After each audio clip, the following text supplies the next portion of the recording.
Teaching the Holocaust, Beyond Facts and Figures. International Holocaust Remembrance Day, 2023. South Elgin, Illinois High School Theater and Beacon Academy digital media students came together for these events. January 26th, school trip to the Illinois Holocaust Museum. January 26th, staged reading by the theater students and filmed by the digital media students at Congregation Knesset, Israel, of the non-fiction Holocaust play Thin Edge of the Wedge. January 27th, staged reading of the play by the theater students and filmed by the digital media students for School District U46 Teacher Professional Development Day. Afterwards, the theater students and playwright Phyllis Zimbler Miller take the stage for questions and answers, while the digital media students continue to roll their cameras. U46 Professional Development Day at Elgin Community College. January 27th, 2023, 43 miles northwest of Chicago. And so everyone you're going to meet today is eager to be part of what you're doing in your classroom. I'm speaking for Phyllis because we become friends, and I can say this. She will zoom into your classroom at any hour of the day, no matter what. She will be there if you want to do parts or any of this in your classroom. She's there for you. But so that's really what we're going to do, is put you in contact with folks who are able to do things. With so many stories of the righteous amongst the nations from Yad Vashem, how did you select these ones in particular? Yad Vashem, the Holocaust Remembrance Center located in Israel. These two accounts are not from Yad Vashem at all. They fall into several different classifications. Some of them are ones that I literally published as an editor at Jewish Exponent. Some of them are from interviews I did at the Jewish Exponent. And some of them are, it turns out that though I didn't grow up in a Holocaust community, in LA, I have some very good friends whose mothers are these stories. And one time in Rome, the milk bottle, that was told to me on a docent tour in the great synagogue in Rome. These Jews of Rome had no warning of the Nazi roundup. With minutes to act, my father sends each of the members of my family separately outside of the apartment in the hope that each person will find sanctuary somewhere. She stoops to pick up an imaginary milk bottle. We each carry an empty bottle of milk as if going to get more milk. Only after Rome was liberated, on June 4th, 1944, do we learn that we have all survived by finding sanctuary with different non-Jewish allies. My goal in the play, not its purpose, was to try and give as wide a view of the Holocaust in history and put it in context so that people could kind of get a feel. It wasn't just Auschwitz. Auschwitz was one of the largest Nazi Germany concentration and extermination camps in an extensive network of such camps in Nazi-occupied Europe. The Soviet Army liberated Auschwitz on January 27, 1945. The date, January 27th, has now been designated by the United Nations as International Holocaust Remembrance Day. It wasn't just Holocaust by bullets, it's the new term. Holocaust by bullets for the Einsatzgruppen. The Einsatzgruppen, often referred to as mobile killing squads, carried out the Holocaust by bullets, the systematic murder of Jews in mass shooting operations on Soviet territory, starting in the summer of 1941. For the students, what caused, I assume you had to volunteer to participate in this effort? So was this a class? No, we were hair teacher right there. The one flipping her hair. The one. And you could have said no. We could have. Yeah, we did volunteer. What caused you to say yes? It was just a great cause, and I feel like everybody can agree on that front. It was more so just an immediate yes. I kind of had the advantage, I knew of it ahead of time, and I was already wanting to be really closely involved with it. And to be a part of it in so many different ways, I feel like it's a great experience for not only me, but it's a great experience to give the message out to everybody and to help further educate everyone on the Holocaust and what exactly happened.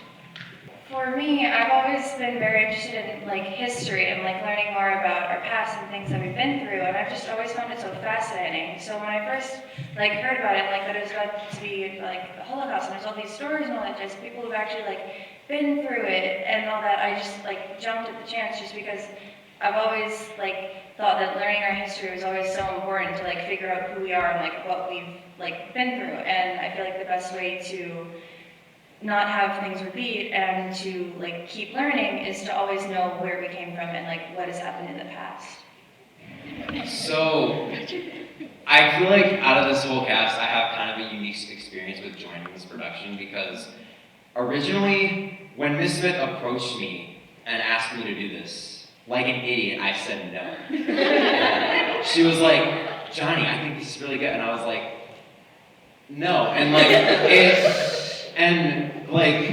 I'm very glad that she gave me a second chance to join this because out of all the shows I've done, this has got to be one of my top 3.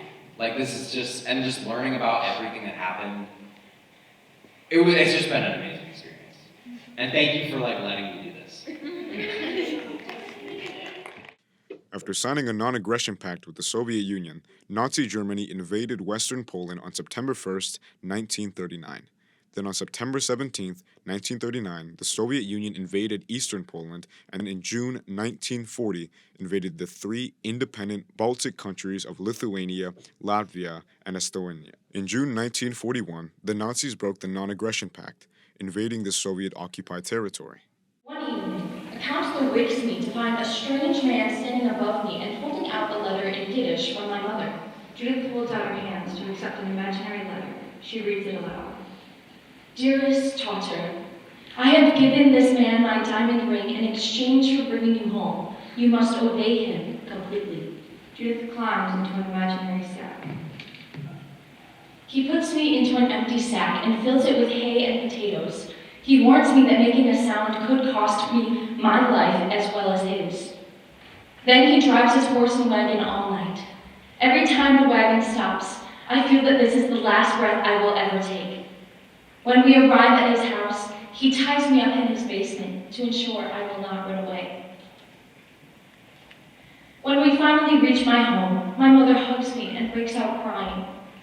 Later we hear that all the Jewish children who have been at the Russian summer camp with me have been shot by the Nazis. So yesterday, and we took to the Illinois Holocaust Museum in Skokie the actors and the Beacon Club kids who are filming and are making a documentary, etc. First of all, the students got to see some of the real material. You recognize the 11 million, but you saw that thing yesterday, the actual type of list yesterday. The Nazis listed the total number of the Jewish population in Europe and the Soviet Union. All 11 million were to be exterminated.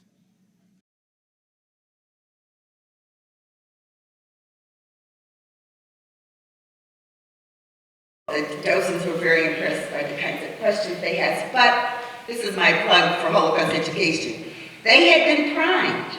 They didn't come from zero when they got to that museum. Being involved in this play project has given them a chance to have a basic understanding so that they can really relate to the things they saw in the museum. In the fall of 1940, the Nazis resettled 400,000 Polish Jews in the Warsaw Ghetto, an area so small that there were 7.2 people to a single room. Hunger and disease killed thousands, even before the deportations to death camps. The Warsaw Ghetto was very cramped. They have a few of these models that they created. The one of the Warsaw Ghetto is just like this little box, and it's just filled with these tiny, paper people, but they are just absolutely packed in there. Like every single one barely fits in there, and it's just so, I can't describe it. It's just so detailed. You can see grown people, you can see children in there, and it's just so intense to see. And I think it was just an amazing opportunity to go to that museum. I've never been. I'm Jack Price, born Isaac Rajak, and in July 1942, I'm outside the Warsaw Ghetto on the Aryan side. When the ghetto is surrounded in the final settlement, liquidation, to the death camp of Treblinka begins. I try to get back to my family, but cannot because police surround the ghetto. I have been in prison in the Warsaw Ghetto with my family since it was established in October of 1940. Although only 11 years old at the time, I supported my family by smuggling food from the Aryan side. Now, I realize I might never see my family again. I'm on my own. So from the Spungen Foundation, with artifacts, seeing these real artifacts make a difference. But in terms of my play, I really want students to do it because I want students to feel it. And I have to say, one of my proudest things of the play is that a German history teacher in Germany paid to have the play professionally translated into German. So anyone who has teachers who teach in German language, and the play is also available in German. And that really means a lot to me. Professional German translation of Thin Edge of the Wedge, Schritte in den Abgrund. Steps into the Abyss, thanks to the generosity of Heidelberg, Germany high school teacher Amos Kramer. Of course, we teach the Holocaust in U.S. history. It's a part of this World War II unit. Our language arts students may encounter it in Frankfurt at night. There are places we encounter the Holocaust, but having been to the museum yesterday, students, or Phyllis, really having dedicated your work to this, aside, of course, we have the Illinois Holocaust Education Mandate. What is missing in Holocaust education? It's more than just concentration camps and gas chambers. It was people that were, as like stories that were told, people that would survive on a crumb of bread and get burned by a cigar. And I think that's what's really missing is the real reality and not just sugarcoating it, like really going deep into it.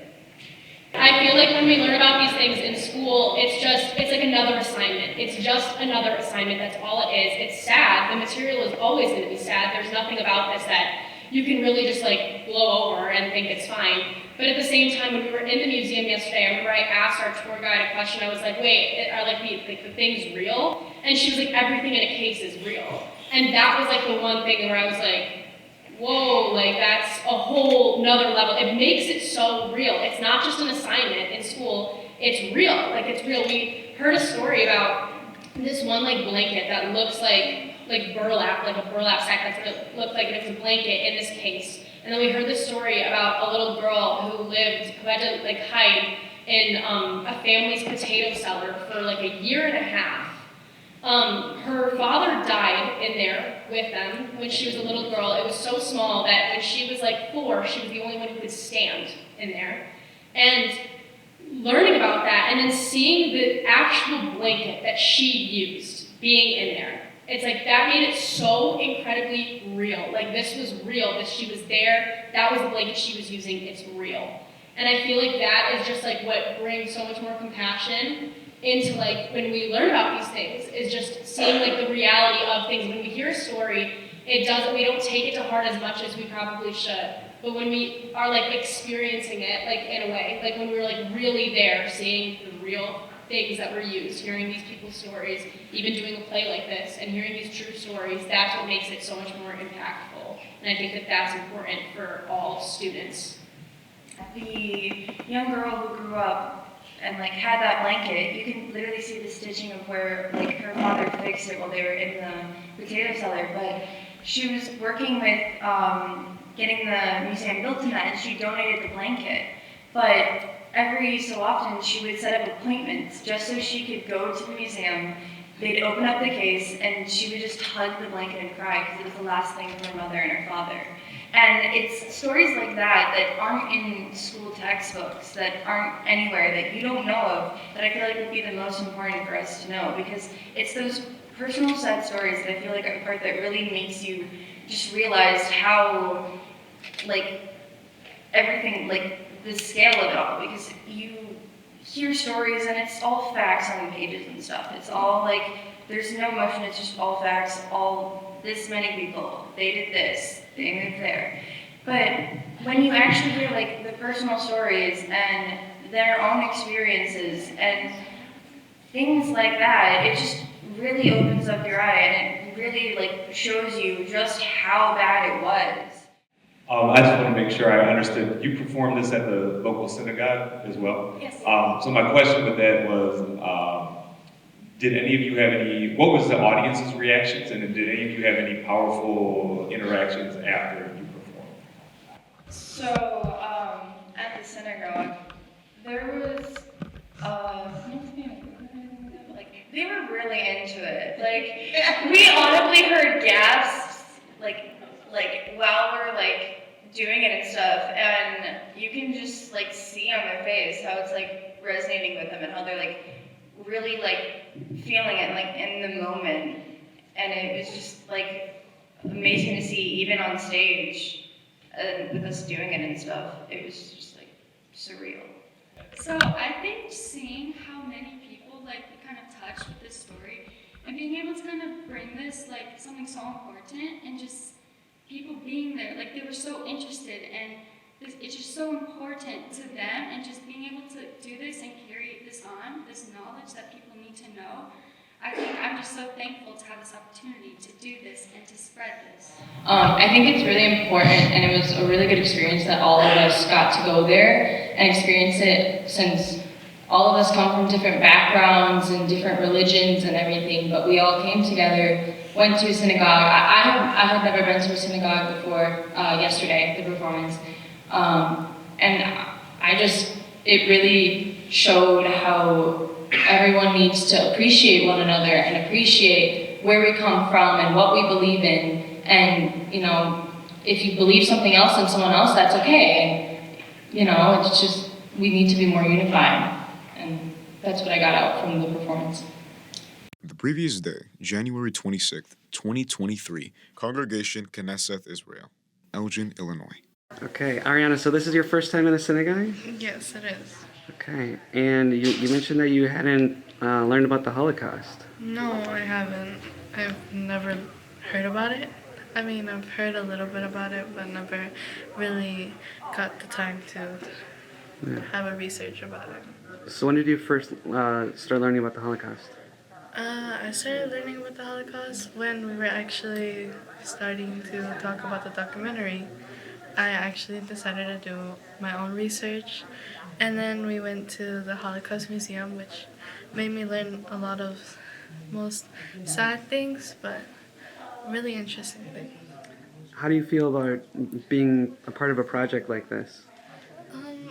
It's great because because some people like me don't know about it, and like they get a whoosh of, whoa, like this happened so long ago, like can't believe it, or they've heard about it but they never had time to research about it. So I think that this is a great opportunity to people to hear the voices of those people that have survived.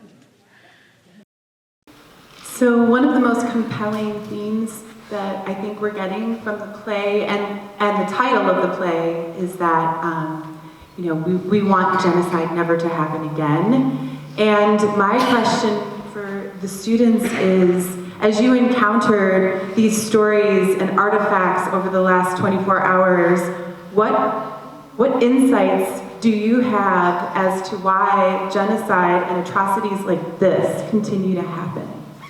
So the thing that I also was going to say is what I think is really important and is not really taught is like the psychology behind the people and the feelings of these people and the propaganda that went into anti-Semitism years before the war even happened. And like they build their whole country on like just degrading this group of people, completely dehumanizing them. That's like such a big aspect of, like, yes, they were killed, but they were stripped of all of their dignity, like, unimaginably. And that's why the stories are so, like, important to listen to. But the reason that, like, it's scary and could happen again is just because people don't understand the humanity in, like, other groups of people. And it's happened forever, and it happens all the time. And the only thing, like, we have to teach each other to be compassionate for other people. Like, we are all people, and there is no reason why people with different backgrounds can't be respected. While we were at the museum, we got a public speaker, and his name was Carlo, and he did a presentation. He was an intern from Germany. 1 year. He's 19 years old. He's Yeah. on like a gap year. Yeah, gap year. And he told the story about his own family, how his great-grandfather was one of the Nazis in that, and that he only went up to, like, primary school? Very little Yes. education. Very little education. So he had no idea about any of the politics or ethics or anything that went in with that. So I feel like education is very important to help stop that, because if he might have known about like politics or anything about like stuff like that, or just like a little more education about stuff, I feel like it could stop people from believing such false propaganda, like they cure diseases or something like that. It's like, if they knew at least more, they probably wouldn't have fallen. Yeah. And I just feel like that's like one of like the moments that really makes you realize how important education is to like further the world and like. Yeah. A number of you noted that this experience has helped you build perspective on the Holocaust and history, and I think we all totally get that school can be boring. So my question is, will you help us out as your English and social studies teachers? Do any of you have any ideas about how we can kind of translate an experience like this to the classroom to help you better engage with material? Like, just hearing the facts is like always very disheartening, you know, when it comes to anything, any sort of like history, genocide, that's always like shocking to hear. But hearing personal accounts of real people that happened to is always, I think, so much more effective. That like, because, you know, hearing a personal story will draw, like, it draws out your humanity and it makes you feel it so much deeper. And when you feel it deeper, you are going to remember it, and it's just going to be more ingrained in you as a person. Because if we just went up here and just read facts about the Holocaust, about who died, when they died, what the years were, nobody would care, and that would not be memorable. But hearing these children, hearing about how these children were forced into these conditions and how they watched their families die, and knowing, like hearing how people have to deal with the trauma of sending their families to die and not realizing it and living with that guilt, that is what resonates with me as a person. And that's what makes this experience so memorable to me, and makes it like, it makes me feel it so much deeper than if it was just the history. It's the stories that like really impact, I think, people. I do believe that in a way that you as teachers and as adults who are connecting with your students, a great way to do that is with pathos, an emotional level of connection. That's typically how we as humans connect. And I think that a great way to make school less boring, to make your class less boring, right? With these teachings, I know that most of the times we don't intend it to be boring. A lot of the times it's school at the end of the day. But I do believe that it's more than just a date. The Holocaust is more than just a date. It's more than just these series of numbers, of percentages of people that have gone through things. Instead, it's more of the testimonies and how we are able to explain that through these stories, as if we were just talking about connecting through these people, these real stories, these authentic people that lived. And I believe that instead of just saying these dates that occurred, saying what happened through these lives and really connecting with these people. It starts with you as a teachers and it ends with us as students relaying that information. Current connections to current media and anti-Semitism and anything of the sort in current media. I'm talking TikToks. Carlo literally pulled up screenshots of anti-Semitic TikToks in his presentation, and that was the most insightful thing he used, because it made it so real to why we need to prevent this, like, now. We need to keep going.